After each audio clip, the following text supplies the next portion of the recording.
Okay, welcome to another class on common mistakes. All of these mistakes cropped up in the previous live class, which was on the 31st of May. The next live class will be on the 7th of June, and everyone is invited who has already bought a course on Skype-lessons.com, and many of you perhaps have already bought a course, so you are invited, guys.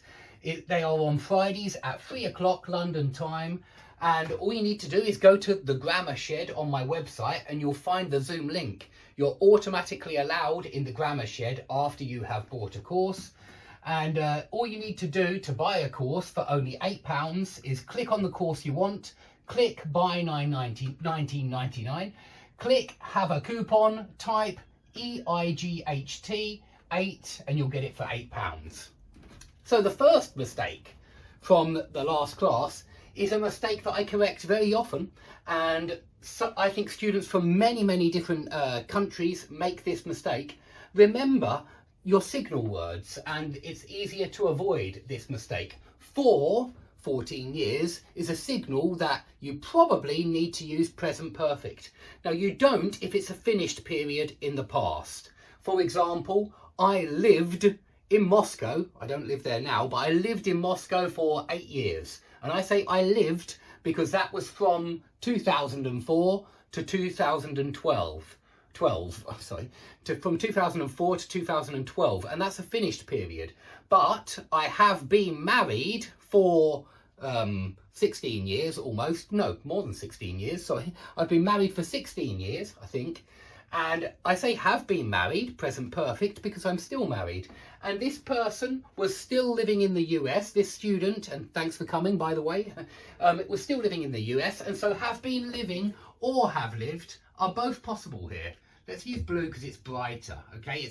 I'm going to correct it with blue just because it's brighter. I have been living in the US for 14 years. Or I have lived. Have lived is also correct because live, work and feel are dynamic and stative at the same time, and it means there's virtually no difference between have lived and have been living. I don't feel any difference. Okay, number 2, he is doing a speech. Be careful with make and do.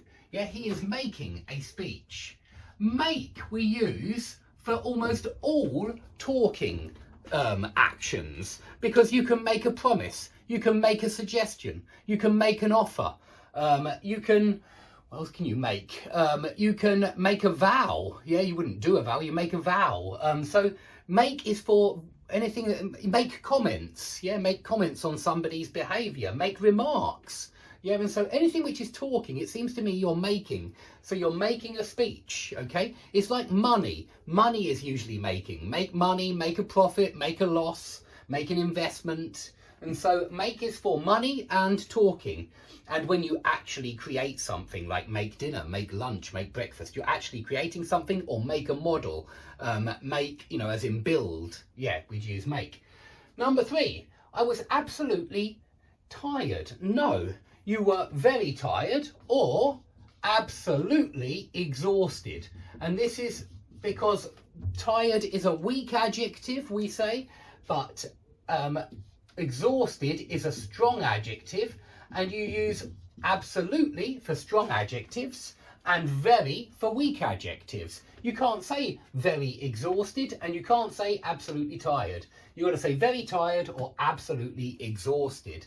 And the same for all the other weak adjectives and strong adjectives. You say very big, but you say absolutely enormous. You don't say very enormous, you don't say absolutely big. Okay, so you've got to learn that about strong adjectives and weak adjectives. You've got to get used to it. Number 4, he says him to get out of his sight. That's a great expression with sight. To get out of my sight. Yeah, and it means, go away. I don't want to see you anymore. I'm disgusted by the sight of you. I'm sick of the sight of you, we sometimes say. I'm sick of the sight of you. We also say you're a sight for sore eyes. Yeah, we've got a lot of expressions with sight. I'm sick of the sight of you. I'm sick of the sight of you. Yeah, and so we've got a lot of expressions with sight. Out of sight, out of mind.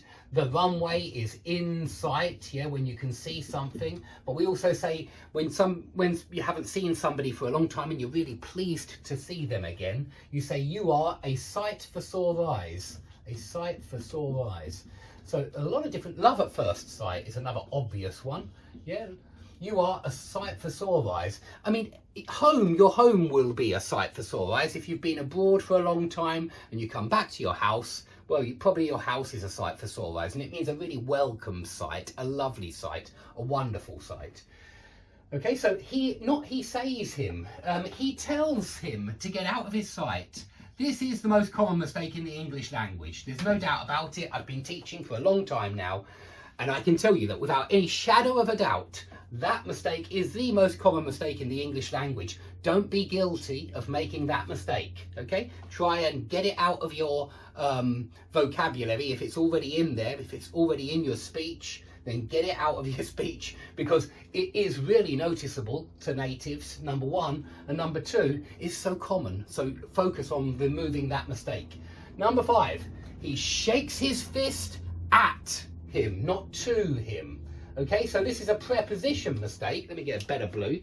This is a preposition mistake, and I want to remind you that at is angry. Yeah, you are angry at somebody or with somebody, okay, but you're angry at somebody, and when you throw something at somebody, you're attacking them. When you kick the ball at somebody, you are kicking the ball so that it hits them and it hurts.